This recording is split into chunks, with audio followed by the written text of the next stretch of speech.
हमने previous class के अंदर हमने सॉलिडिटी के कुछ कॉन्ट्रैक्ट्स बनाए थे। उन कॉन्ट्रैक्ट्स के अंदर हमने प्रॉपर्टी अचीव किया, कंस्ट्रक्टर, मेथड्स, हमने इवेंट्स पे काम किया, हमने मॉडिफायर्स पे काम किया, ये सारी चीजें हमने देखी है। आज हम थोड़ा सा स्ट्रक्ट, इनम्स और मैपिंग के बारे में देख लेते हैं। ठीक है, सो आज का मैं एक टेस्ट बना लेता हूँ, एक कॉन्ट्रैक्ट क्रिएट कर लेते हैं। सो आज का जो कॉन्ट्रैक्ट होगा वो स्ट्रक्ट की हम बात कर लेते हैं, ठीक है ना। सो स्ट्रक्ट नाम का मैं कॉन्ट्रैक्ट बना लेता हूँ। स्ट्रक्ट डॉट सोल नाम का कॉन्ट्रैक्ट मैंने बनाया और मैंने अपना कॉन्ट्रैक्ट को डिफाइन कर देता हूँ। प्रैग्मा सॉलिडिटी और जो वर्जन होगा वो हमारा 0.8.28 होगा। ये वर्जन सेमीकोलन से मैं लाइन टर्मिनेट करूंगा और हार्ड एट के अंदर जाके हम सॉलिडिटी का कौन सा वर्जन यूज कर रहे हैं उस बेसिस पर आपको अपना इसके अंदर डिफाइन करना पड़ेगा। उसके साथ साथ में आप कुछ इंस्ट्रक्शंस भी डिफाइन कर सकते हैं, जैसे कि आपकी सॉलिडिटी का जो लाइसेंस है वो पर्टिकुलर उसका डिक्लेरेशन आप दे सकते हैं। अगर आपके पास कोई स्पेसिफिक लाइसेंस है तो वो यहाँ पर दे सकते हैं। उसके बाद आप कॉन्ट्रैक्ट को डिफाइन करेंगे। कॉन्ट्रैक्ट, यहाँ से हम कॉन्ट्रैक्ट को डिफाइन कर लेते हैं, कॉन्ट्रैक्ट स्पेस और जो फाइल का नाम होगा वो के वो ही कॉन्ट्रैक्ट का नाम होना चाहिए, ये रूल है। सो मेरा कॉन्ट्रैक्ट का नाम होगा स्ट्रक्ट, ठीक है ना। अब कई बार ये दिक्कत आती है कि जो कीवर्ड्स ऑलरेडी रिजर्व्ड हैं, जो कीवर्ड्स ऑलरेडी रिजर्व्ड है उस नाम से आप न तो क्लास बना सकते हो, नहीं आप वेरिएबल बना सकते हो। तो यहाँ पर देखो, स्ट्रक्ट नाम से मैंने सोल फाइल बनाई और मैं स्ट्रक्ट नाम से कॉन्ट्रैक्ट बनाने जा रहा हूँ, तो ये मुझे दिक्कत दे रहा है, ये एरर दे रहा है, रेड कलर का वो अंडरलाइन आ रहा है ना कुछ प्रॉब्लम है। तो भाई ये प्रॉब्लम क्या है, ये कीवर्ड्स रिजर्वेशन की प्रॉब्लम है कि जो वर्ड्स प्रोग्रामिंग लैंग्वेज में रिजर्व्ड है उसके नाम से आप कोई डिक्लेरेशन नहीं कर सकते। सो मैं यहाँ पर स्ट्रक्ट स्ट्रक्ट को इसको मैं बोल देता हूँ, हाँ नहीं एरर चली गई वो बात ठीक है, बट यहाँ पर हम कीवर्ड्स को हम यूज नहीं करेंगे, ठीक है ना। तो स्ट्रक्ट नाम का जो वर्ड है ऑलरेडी रिजर्व्ड है, तो बेसिकली हम इसको स्ट्रक्चर बोलेंगे। इसका फुल फॉर्म क्या हो गया, स्ट्रक्चर, ठीक है ना। तो ये स्ट्रक्ट जो कॉन्सेप्ट है बेसिकली स्ट्रक्चर, है ना, स्ट्रक्चर स्ट्रक्चर। सो यहाँ पर हमने स्ट्रक्चर यूज किया, स्ट्रक्चर स्ट्रक्चर, ठीक है ना। और इसी नाम से मैं पर्टिकुलर क्या बना देता हूँ, पर्टिकुलर फाइल बना देता हूँ, structure dot sol. Structure structure मैंने बनाया। सो ये जो स्ट्रक्चर है, ये जो स्ट्रक्ट मेंबर है, इस कॉन्ट्रैक्ट के 9 मेंबर होते हैं। 9 में से हमने 5 मेंबर हमने स्टडी कर लिए। आज हम छठा मेंबर के बारे में स्टडी करने जा रहे हैं, दैट इज स्ट्रक्चर। अब स्ट्रक्चर की कहानी आती है सी प्रोग्रामिंग लैंग्वेज से। सो आप गूगल पे जाइएगा, सी प्रोग्रामिंग स्ट्रक्ट, ठीक है ना। तो सी प्रोग्रामिंग लैंग्वेज में अगर आपने स्ट्रक्ट पढ़ा होगा तो आप इसको अच्छी तरीके से समझ सकते हो। नी भी पढ़ा होगा तो हम रेफरेंस कहां से ले लेते हैं, स्ट्रक्चर से ले लेते हैं। So structures are also called structs are a way to group several related variables into one place, है ना। सो बहुत सारे वेरिएबल्स को ग्रुप करना, और उसका कोई अगर डेटा टाइप हमारे पास अवेलेबल है तो वो हमारे पास क्या है, वो स्ट्रक्ट है। जैसे कि यहां पर स्ट्रक्ट्स के बारे में हम बात कर लेते हैं, ठीक है ना। हम स्ट्रक्ट्स के बारे में बात करते हैं।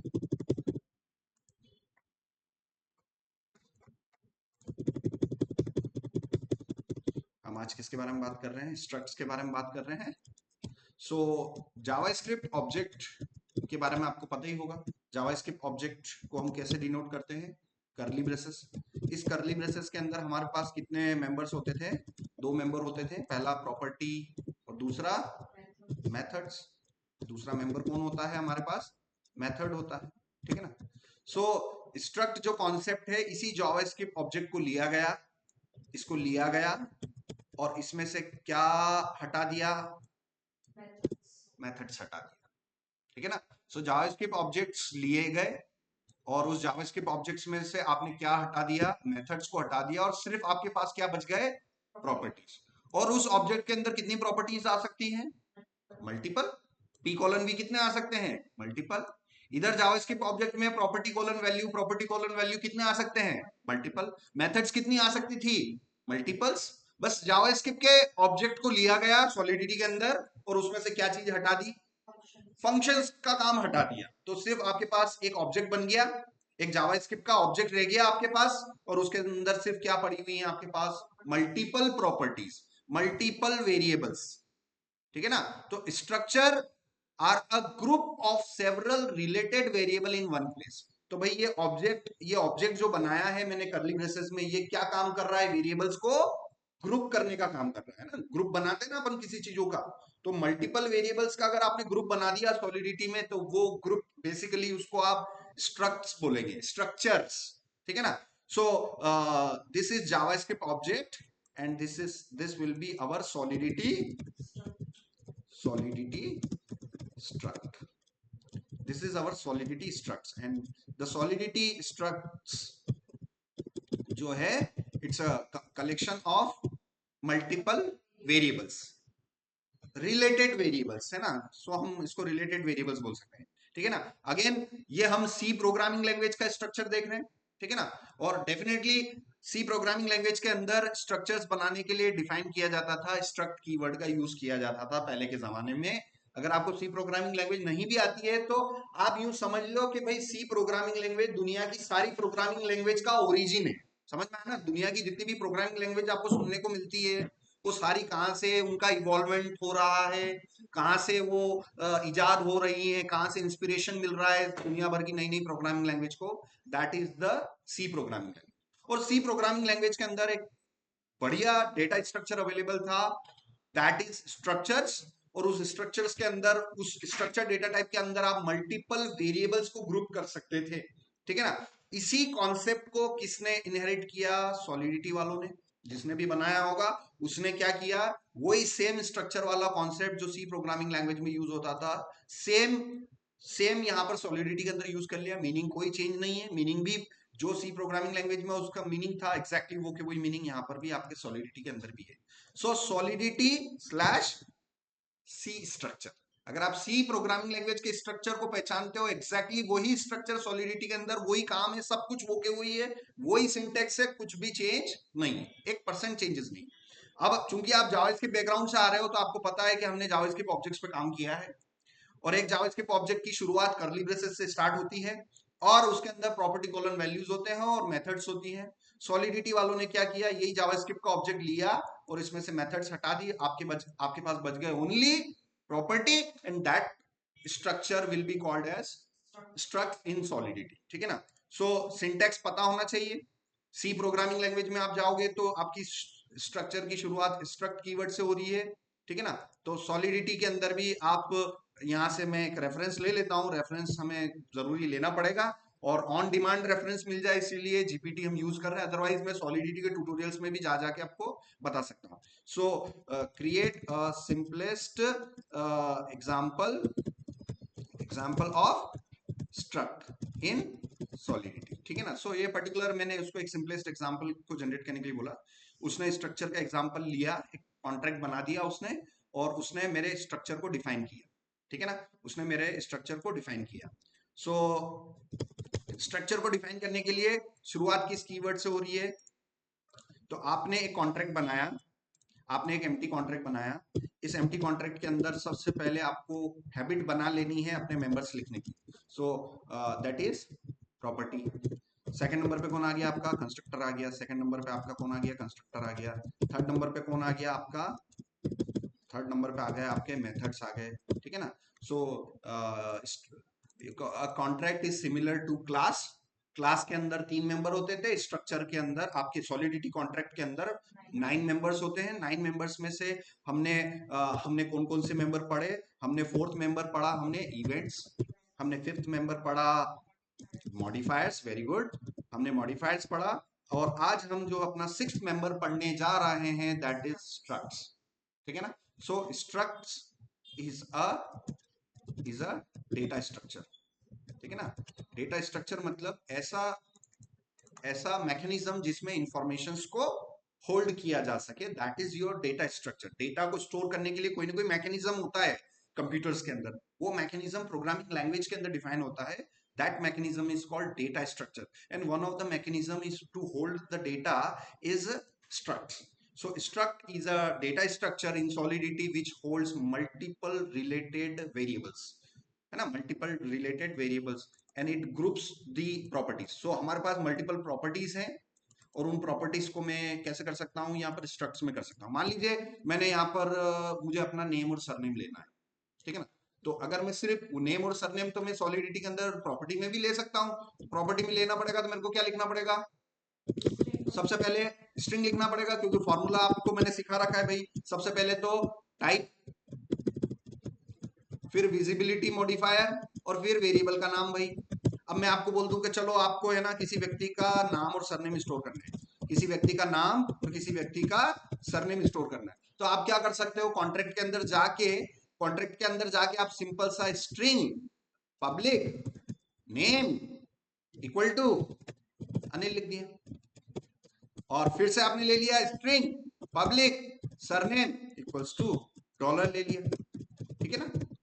अब किसी भी कॉन्ट्रैक्ट के अंदर आप अपने वेरिएबल्स को रख सकते हो, मगर इन दोनों वेरिएबल का आपस में कोई रिलेशन नहीं है, ये दोनों वेरिएबल आपस में ग्रुप नहीं है, ठीक है ना। अब मैं आपको बोल दिया जाऊं कि बेसिकली बेसिकली मुझे एक स्टूडेंट्स का डेटा चाहिए और आपको अपने कॉन्ट्रैक्ट के अंदर एक स्टूडेंट का डेटा को कलेक्ट करना है और एक टीचर्स के डेटा को स्टोर करना है। तो स्टूडेंट का डेटा एक अलग ग्रुप है और टीचर्स का डेटा एक अलग ग्रुप है। अगर आपको कॉन्ट्रैक्ट के अंदर ऐसे डायरेक्ट रखोगे ना, तो इससे वेरी जो आप प्रॉपर्टीज ले रहे हो उनका ग्रुपिंग समझ में नहीं आ रहा है। अब ये अनिल कौन है, ये अनिल टीचर है कि स्टूडेंट है, क्या समझ पा रहे हो आप, नहीं पता। तो ग्रुपिंग करने के लिए ये प्रॉब्लम आई है कि भाई अगर आपके पास कोई प्रॉपर्टीज हैं और उनको ग्रुप करने की नौबत आ जाए आपको, तो भाई आप उसको कैसे ग्रुपिंग करोगे। नॉर्मल वेरिएबल में तो वो सिर्फ डाटा स्टोर कर देगा, मगर उसका ग्रुपिंग नहीं हो पा रहा है। That's why to overcome this problem structures are introduced. Structures जो है बेसिकली ग्रुपिंग करने के लिए यूज होता है। तो मैं चैट को यहाँ पर और भी समझा सकता हूँ कि please I want to store students data and teachers data, so use structures, ठीक है ना। मैं जीपीटी को बोल रहा हूँ, उसने अपने हिसाब से दे दिया, मैंने उसको बोला कि भाई मेरे को है ना मल्टीपल स्टूडेंट्स के डाटा को ग्रुप करना है और मल्टीपल टीचर्स के डाटा को ग्रुप करना है। तो देखो उसने कितना अच्छी तरीके से मेरे को बता दिया और समझा दिया कि भाई अनिल आप क्या कर सकते हो, एक स्टूडेंट का यहाँ पर ले सकते हो, स्टूडेंट नाम का स्ट्रक्चर ले लिया और एक टीचर नाम का स्ट्रक्चर ले लिया। तो अब स्टूडेंट नाम के स्ट्रक्चर के अंदर भी नेम नाम की प्रॉपर्टी है ना, और टीचर स्ट्रक्चर के अंदर भी नेम नाम की प्रॉपर्टी है, दोनों में नेम है भाई। टीचर का भी नेम है अनिल और स्टूडेंट का भी नेम है पलक, नाम तो भाई दोनों का है, मगर दोनों इंफॉर्मेशंस को मैंने ग्रुप कर दिया कि नहीं कर दिया, अलग अलग ग्रुप कर दिया कि नहीं कर दिया, कि भाई पलक जो है वो एक स्टूडेंट है और अनिल जो है बेसिकली वो क्या है, वो एक टीचर है। तो समझ में आ रही है प्रॉब्लम कि सिंपल कॉन्ट्रैक्ट के अंदर आप सिंपल प्रॉपर्टीज या स्टेट वेरिएबल्स में आप जानकारियों को ग्रुपिंग नहीं कर सकते। इसी समस्या को बचाने के लिए, इसी समस्या का समाधान हमें किधर मिला हुआ है, स्ट्रक्ट्स में मिला हुआ है, ठीक है ना। तो मैंने जीपीटी को बोल दिया सबसे अच्छा एग्जांपल अपनी क्लास से अच्छा एग्जांपल और कौन सा हो सकता है, बिल्कुल कोई नहीं हो सकता है। तो मैंने जीपीटी को बोला कि भाई मेरे को है ना एक टीचर और स्टूडेंट का जो है मुझे एक कॉन्ट्रैक्ट बना दो जिसमें उनके डेटा को मैं स्टोर कर सकूं या रिट्रीव कर सकूं। उसने मेरे को स्टूडेंट का स्ट्रक्चर ले लिया।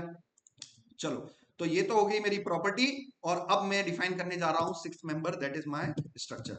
सो डिफाइन डिफाइन द स्ट्रक्चर, ठीक है ना। तो हर चीज से रिलेटेड दो बातें होती है भाई, डिफाइन करो और कॉल करो, फंक्शन डिफाइन करो कॉल करो, क्लास डिफाइन करो क्लास में इंस्टेंशिएट करो, इवेंट्स डिफाइन करो इवेंट्स को कॉल करो। तो डिफाइन करना और कॉल करना ये मैकेनिज्म रहा है पहले दिन से, आप चीज समझ गए होंगे। तो भाई स्ट्रक्चर में भी यही चीज है कि स्ट्रक्चर को हमें क्या करना पड़ेगा, 6.1 पर हमें क्या करना पड़ेगा, डिफाइन करना पड़ेगा, और कहीं ना कहीं उन स्ट्रक्चर को दोबारा यूज करना पड़ेगा, कॉल करना पड़ेगा। सीधी सी बात है, डिफाइन करना है कॉल करना है, ठीक है ना। मैंने आपको रियल वर्ल्ड से भी मैं आपको चीजें समझाते रहता हूँ कि किसी को नाम देना जरूरी है। अगर आपके पेरेंट्स ने आपको नाम नहीं दिया होता आपका बर्थ होने के बाद, तो शायद हम कैसे बुलाते हैं आपको, ओए करके बुलाते। तो हमारे पेरेंट्स ने अपने आप को नाम दिया ना कि यार मेरा नाम अनिल है, इसका आपका नाम पलक है, आस्था है। पेरेंट्स ने क्यों नेम दिया आपको, रिकॉग्नाइज करने के लिए कि लोग आपको अपने नाम से बुला सके, कॉल कर सके। समझ में आ रहा है ना। Similarly in the programming language the some data structure has to be defined, so later on programmer can call those events। समझ में आ रहा है ना। तो इसको अपने रियल वर्ल्ड से भी आप को रिलेट किया करो, है ना। तो पहली बात हो गई कि सर आपको स्ट्रक्चर को डिफाइन करना पड़ेगा, दूसरी बात हो गई उस स्ट्रक्चर को बाद में आपको कॉल करना पड़ेगा। सो यहाँ पर हम बेसिकली कर लेते हैं अपने स्ट्रक्चर को डिफाइन। तो मैंने स्ट्रक्चर को डिफाइन करने के लिए इंस्पिरेशन आप सी प्रोग्रामिंग से लिया करें, नहीं तो जीपीटी से ले, कहीं से भी ले। बात वही है कि आपके स्ट्रक्चर यहाँ पर देखो पास्कल केस में लिखे हुए हैं, और यहाँ पर जीपीटी ने भी इसको पास्कल केस में ही दिया है। पास्कल केस मतलब हर वर्ड का पहला लेटर कैपिटल होना चाहिए, स्टूडेंट का एस कैपिटल, टीचर्स का टी कैपिटल।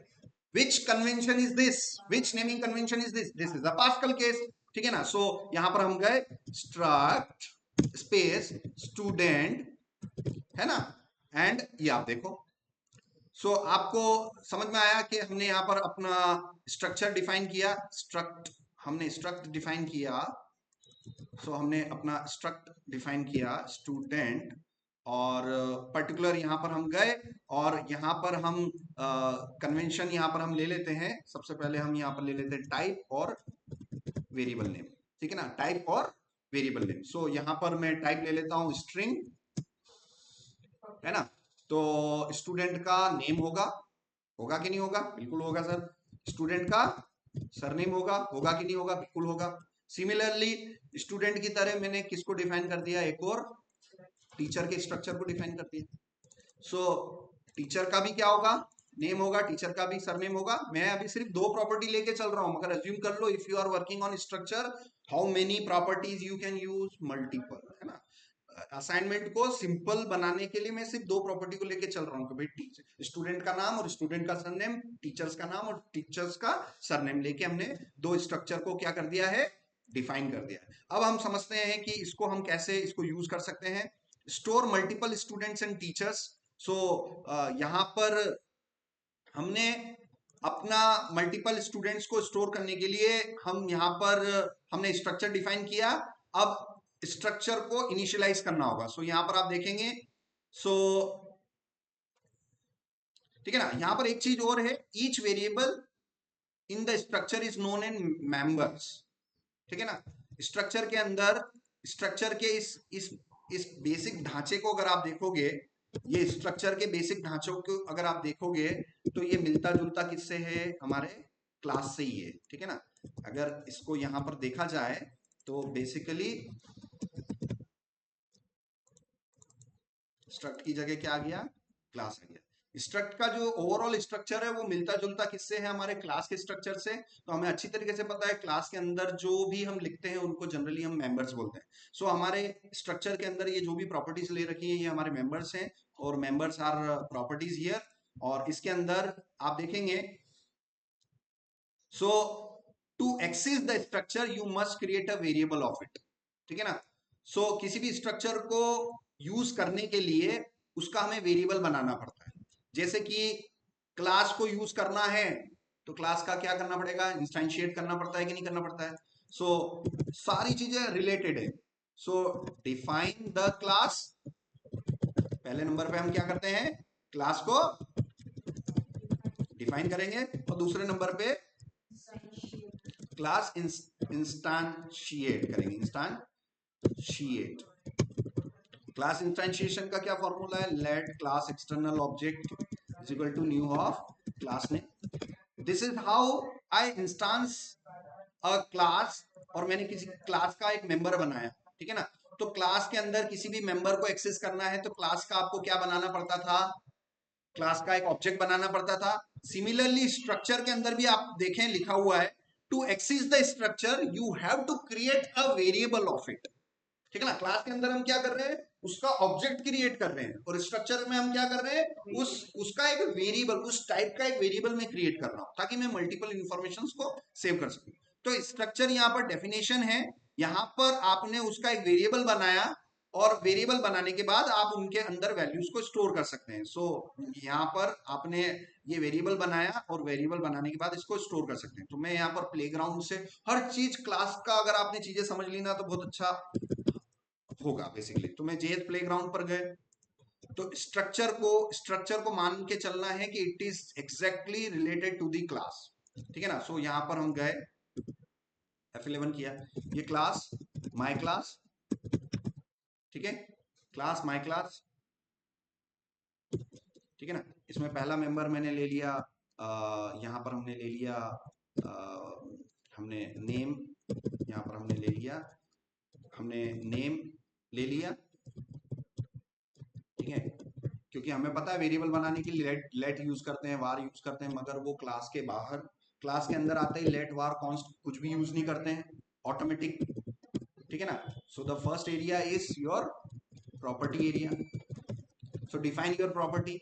सो मैंने एक प्रॉपर्टी डिफाइन कर दी, नेम डिफाइन कर दिया, सरनेम डिफाइन कर दिया। सेकंड नंबर पे आ गया हमारा कौन, कंस्ट्रक्टर आ गया। कंस्ट्रक्टर को कंस्ट्रक्टर की तरह मैंने लिखा, यहाँ पर लिखा, और मैंने यहाँ पर this dot name equals to, यहाँ पर मैंने क्या किया, अनिल, और यहाँ पर मैंने लिखा this dot surname equals to dollar लिखा यहाँ पर मैंने।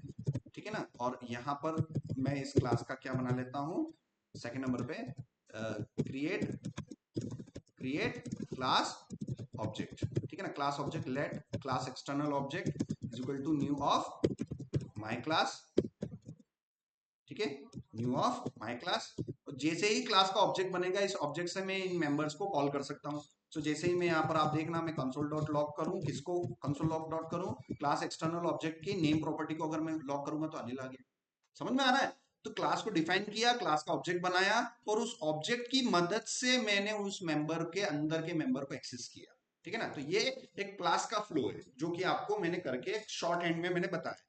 क्लास का ऑब्जेक्ट बनते ही कौन कॉल होगा, कंस्ट्रक्टर कॉल होगा, मेरे एम्प्टी पड़े हुए वेरिएबल्स इनिशियलाइज हो गए और मेरा नाम प्रिंट हो गया। ठीक है ना। सिमिलरली आप देखो कि अगर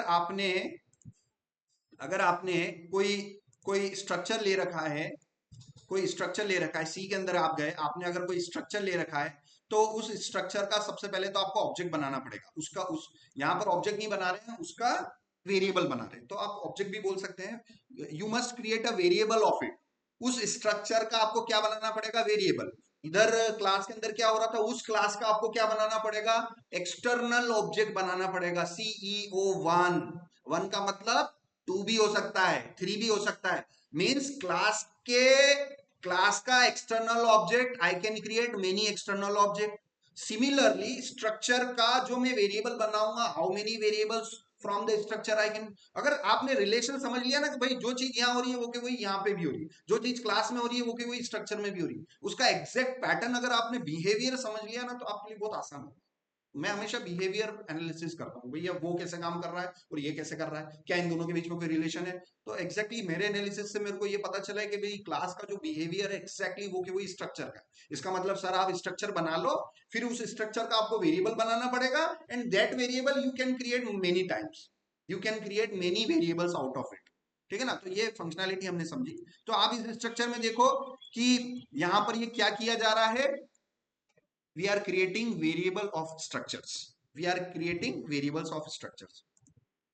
ठीक है ना। सो यहां पर ये हो गए। अब चलिए यहां पर डिफाइन करते हैं, let's create variables of structure. This is exactly the, ये हमारा किसके इक्वल हो गया,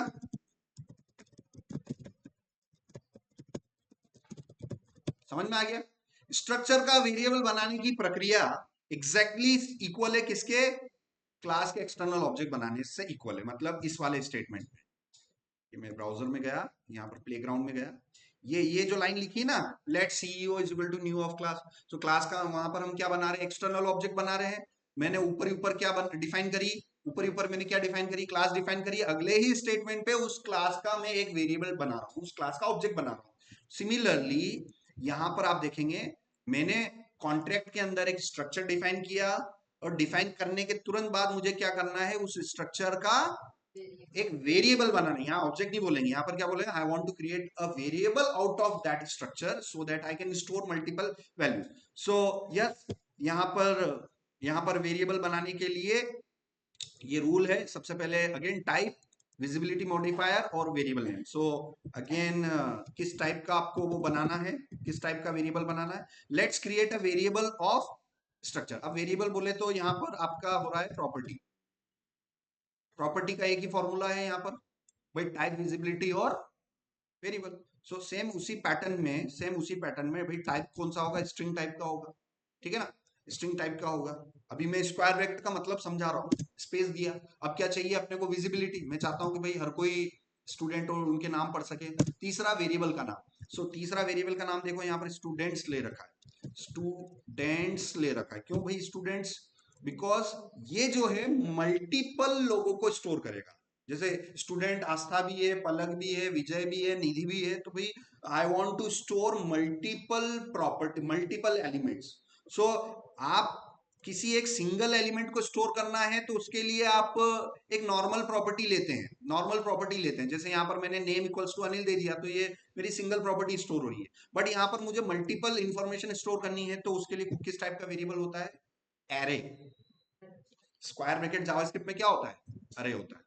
वापिस से आप जावास्क्रिप्ट पर आ जाओ, आप जावास्क्रिप्ट के अरे सेक्शन पे आ जाओ, अरे में आ जाओ। सो अरे क्या है? अरे एक प्रकार का वेरिएबल ही है जो कि एक समय में एक से ज्यादा वैल्यू स्टोर करता है ना? आपको इंटरव्यू में पूछेंगे भाई, बहुत सिंपल सा क्वेश्चन पूछेंगे, इतना सिंपल क्वेश्चन पूछेंगे कि भाई वेरिएबल, वेरिएबल वर्सेस एरे में क्या डिफरेंस है?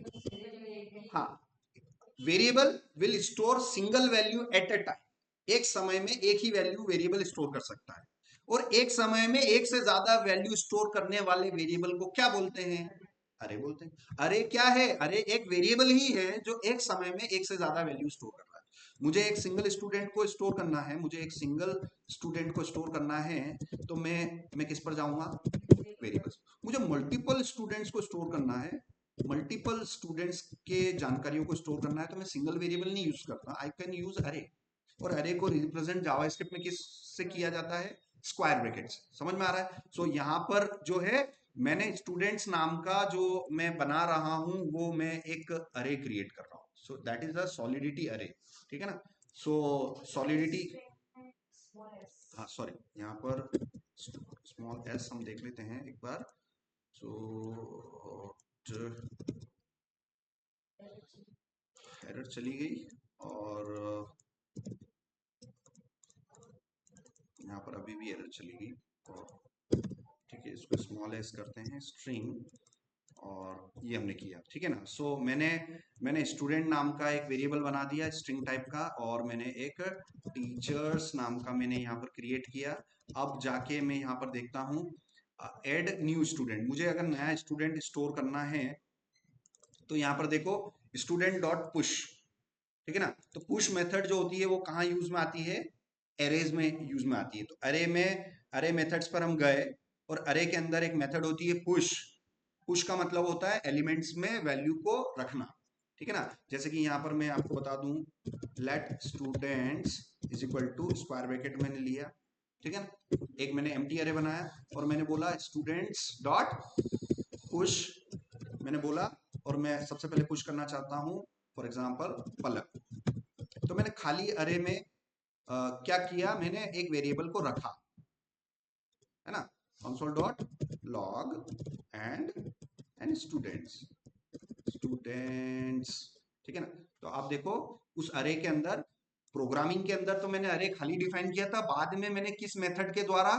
पुश मेथड के द्वारा मैंने क्या कर दिया? ऐड कर दिया। So what is push? Push is equal to add. किसी, आपको अगर कोई वैल्यू ऐड करनी है, जोड़नी है, आपके पास एक अरे है और उस अरे के अंदर आपको रखना है, तो आप किस मेथड का यूज करते हो? पुश मेथड का यूज करते हो। तो ये सारी मेथड्स आ कहां से रही है? ये जावास्क्रिप्ट से आ रही है। ठीक है ना? ये जावास्क्रिप्ट की पुश मेथड है। भाई जावास्क्रिप्ट में पुश मेथड है कि नहीं है ना? तो वो पुश मेथड क्या करती है? अरे के अंदर नए नए एलिमेंट्स को अंदर इंसर्ट करती है, ऐड करती है ना? यहाँ पर हम इसको ये भी बोल सकते हैं कि भाई ये ऐड कर रही है, ये इंसर्ट कर रही है। ठीक है ना? सो ये हमने किया, और पर्टिकुलर यहाँ पर हम गए। ठीक है ना? Add student, add teacher. ठीक है ना? सो यहाँ पर हमने ये इसको एक फंक्शन हम क्रिएट कर लेते हैं, एक फंक्शन हम क्रिएट कर लेते हैं। सो फंक्शन ऐड स्टूडेंट, है ना? Convention camel case. सो यहाँ पर केमल, केमल केस कन्वेंशन हम यहाँ पर क्या यूज कर रहे हैं? केमल केस यूज कर रहे हैं। इस ऐड फंक्शन को कौन यूज कर सकता है? पब्लिक, है ना? हर कोई ऐड कर सकता है। ठीक है ना? तो यहाँ पर मैंने इसका स्कोप भी दे दिया कि भाई ये पब्लिक है, ऐड स्टूडेंट ये पब्लिक है, तो ये मैंने डिफाइन कर दिया है यहाँ पर, ठीक है ना। सो चूंकि आप सॉलिडिटी में काम कर रहे हो तो पब्लिक यहाँ लिखना पड़ रहा है, मगर आप दूसरी लैंग्वेजेस में वो स्टार्टिंग में लिखना पड़ता है। दूसरी किसी लैंग्वेजेस में जाओगे ना तो वहां लिखने का तरीका अलग होगा। तो ये सब सिंटेक्स कहलाता है। तो सॉलिडिटी के अंदर अगर फंक्शन को आपको पब्लिक बनाना है तो कर्ली ब्रेसेस और राउंड ब्रैकेट के बीच में यहाँ पर देना पड़ता है। तो अपने को चलना पड़ेगा सिंटेक्स के हिसाब से। मुझे इस ऐड स्टूडेंट फंक्शन को पब्लिक बनाने के लिए मुझे पब्लिक कीवर्ड को कहाँ लिखना है, जहां डिफाइन कर रखा है वहीं लिखना है अपने को।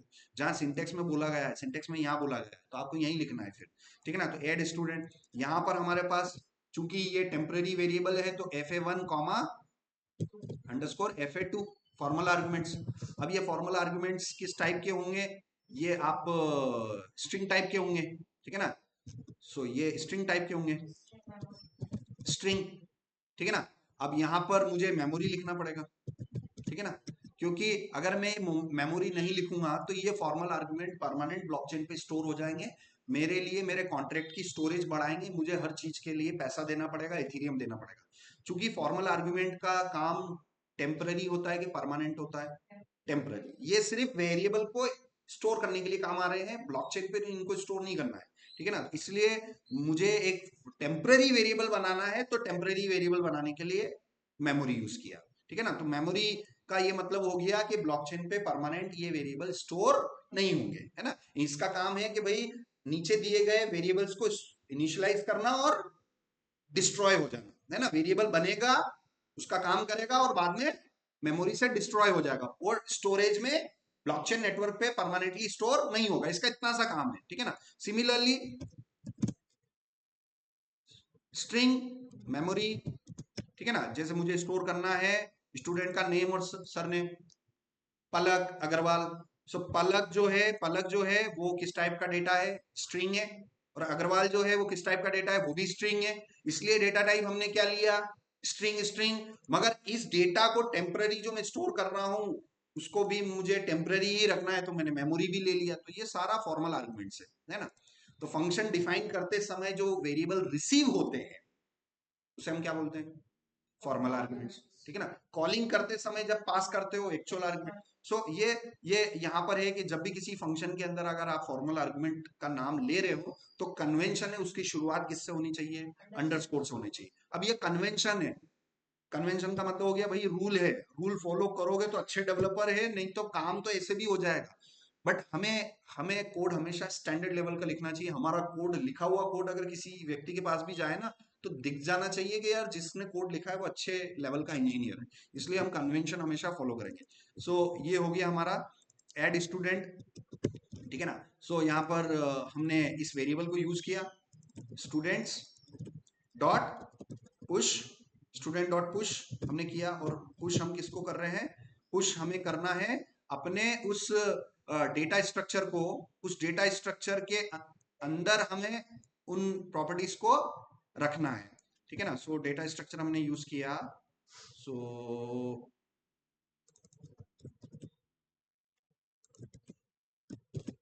ठीक है ना। अब इसमें सीक्वेंस से ही चल रहा है कि पहला जाएगा पहले के अंदर।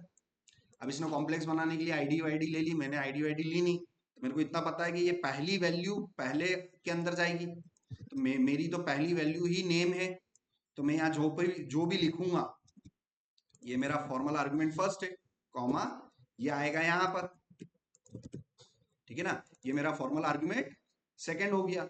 सो इस तरीके से यहां पर हमने किया students dot push, public students dot push. सो स्ट्रक्ट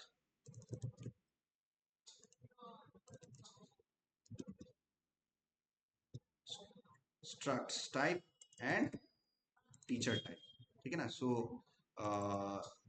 उसका टाइप, मुझे किस टाइप का वेरिएबल बनाना है, स्ट्रिंग टाइप का थोड़ी बनाना है, मुझे स्टूडेंट टाइप का एक वेरिएबल बनाना है स्टूडेंट्स। मुझे टीचर्स, मुझे टीचर टाइप का एक वेरिएबल बनाना है टीचर्स। सो ये इस तरीके से हुआ। और इन वेरिएबल्स को मैं यहाँ यूज करते हुए स्टूडेंट का ये पैरामीटर्स मैंने यहाँ सप्लाई कर दिए, ठीक है ना। तो इस तरीके से हुआ। अब अब हम अब हम इसका टेस्ट कैसे करेंगे, तो टेस्ट करने के लिए इन्होंने एक टोटल फंक्शन भी बना रखा है, गेट स्टूडेंट काउंट नाम का फंक्शन बना रखा है जिसमें स्टूडेंट्स की लेंथ पता की जा रही है, ठीक है ना। सो ये मेथड भी हम यहाँ पर ले लेते हैं, ये मेथड मैंने यहाँ पर ले लिया। और ये मेथड भी मैंने यहाँ पर बना दिया। Get student count, public, view और रिटर्न। तो रिटर्न किस टाइप की वैल्यू रिटर्न कर रहा है, ये एक अनसाइंड इंटीजर रिटर्न कर रहा है। तो जैसे मैं अगर वहां टेस्ट केसेस में से 2 स्टूडेंट के नेम और सरनेम रखूंगा तो मेरे क्या लेंथ रिटर्न होगी, यहाँ पर 2 रिटर्न हो जाएगी। और 2 इज बेसिकली अनसाइंड इंटीजर, ये रिटर्न केसेस भी यहाँ पर दे रखे हैं, ठीक है ना। तो अब हम अपना टेस्ट केसेस बना लेते हैं, ठीक है ना। हम अपना टेस्ट केसेस बना लेते हैं। सो स्ट्रक्चर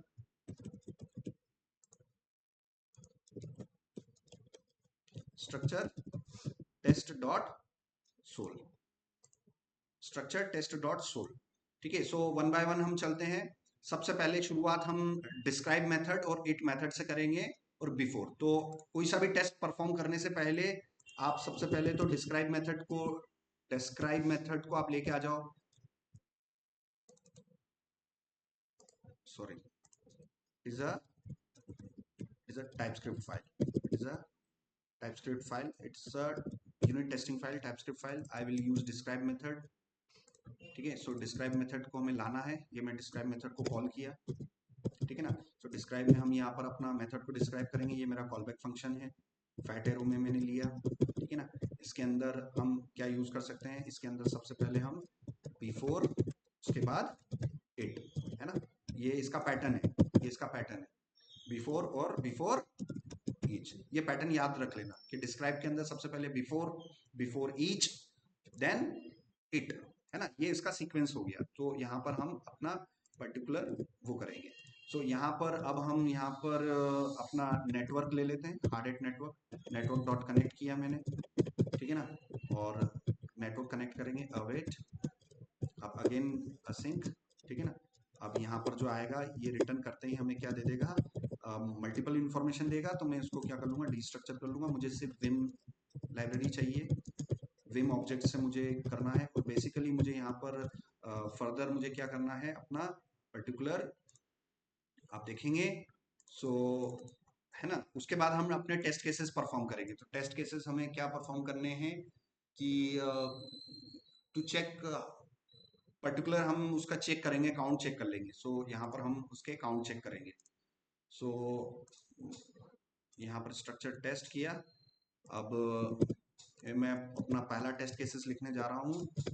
और जनरल भले ही मुझे टेस्ट नहीं करना पड़े, मुझे उसका काउंट पता चल जाए कि भाई मैंने जो है उस कॉन्ट्रैक्ट को इनिशियलाइज किया और ऐड मेथड को कॉल किया। ऐड मेथड को मैंने 2 बार कॉल किया, तो मेरा काउंट कितना आ रहा है, तो उतनी बार मुझे यहाँ पर डिफाइन करना है।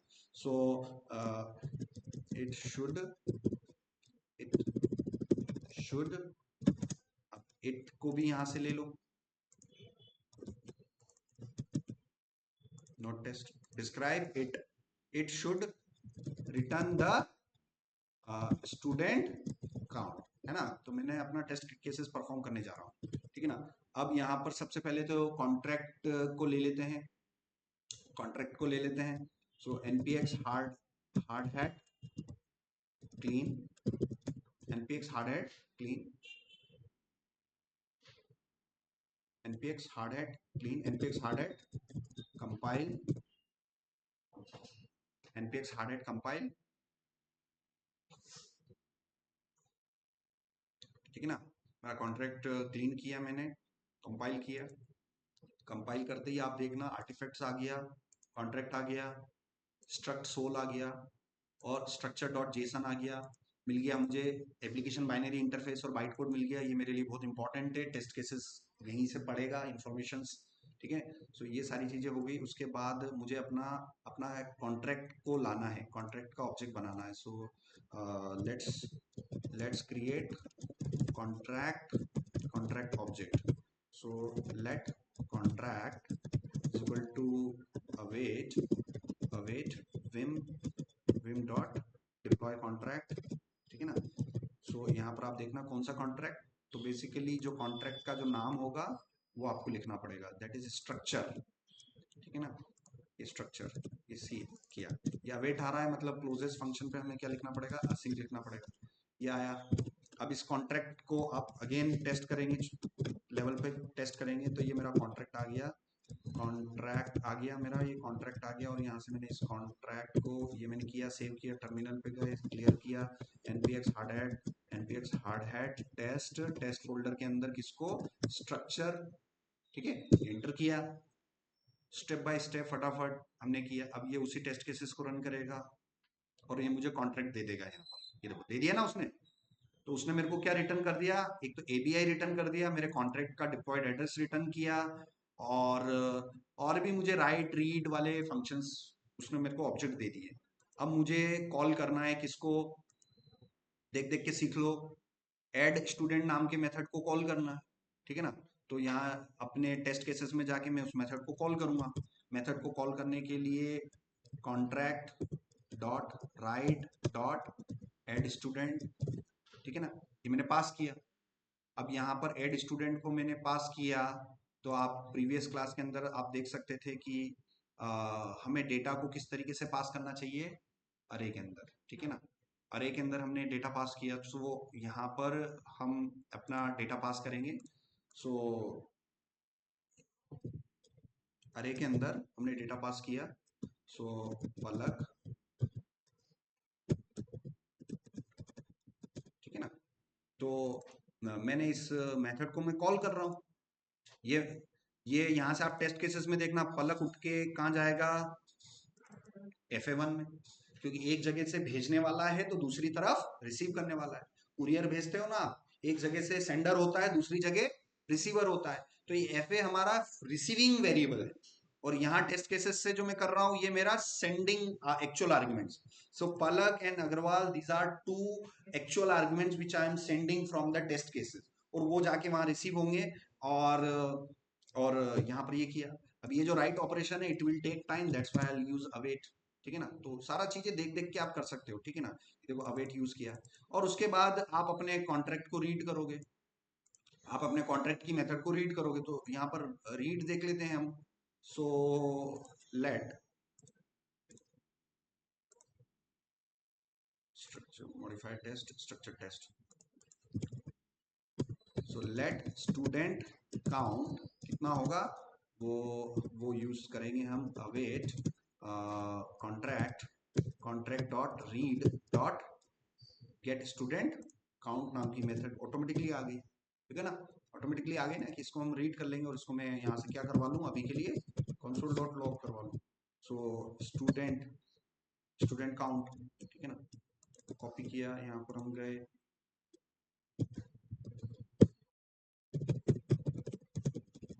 सेव किया, टर्मिनल पर गए, CLS किया, और ये आप देखेंगे यहाँ पर मैंने किया। तो इनिशियली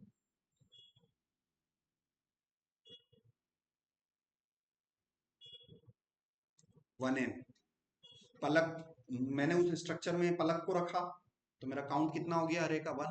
अब उसी के साथ साथ मैं आस्था को भी रख दूं तो मेरा काउंट कितना हो जाएगा, 2। विजय को रख दूंगा तो 3, निधि को रख दूंगा तो 4। तो अरे के अंदर मैं क्या करते जा रहा हूँ, पुश करते जा रहा हूँ, समझ में आ रहा है ना। सो यहाँ पर देखो, इसी तरीके से अगला स्टेटमेंट एको ले लिया मैंने, यहाँ पर मैंने पलक की जगह लिख दिया आस्था, लिख दिया, ठीक है ना। और फिर से मैंने एक और बार कॉल करवाया, इधर मैंने मैंने विजय बोला, और है ना, और यहाँ पर मैंने किसको बोला, निधि को बोला, ठीक है ना। तो मैं बेसिकली उस अरे के अंदर मैंने कितने एलिमेंट पुश किए, एलिमेंट मतलब मेंबर्स, उस अरे के अंदर मैंने कितने एलिमेंट पुश किए, 4 एलिमेंट्स पुश किए। बेसिकली टेस्ट मेरा 4 रिटर्न करना चाहिए, ठीक है ना। यहाँ पर CLS किया मैंने, और आप देखो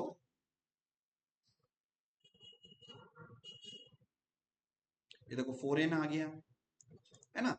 सो यहाँ पर आप वो कर भी सकते हो, आप प्रॉपर एक असर्ट डॉट इक्वल करके आप कर सकते हो, असर्ट, ठीक है ना, असर्ट, असर्ट,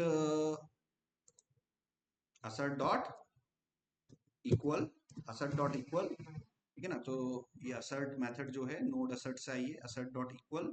सो यहाँ से हम रेफरेंसेस ले सकते हैं, असर्ट डॉट इक्वल, तो दो वैल्यूज को आप कंपेयर करवा सकते हैं। तो यहाँ पर टेस्ट केसेस आप परफॉर्म करोगे, ठीक है ना, असर्ट डॉट इक्वल।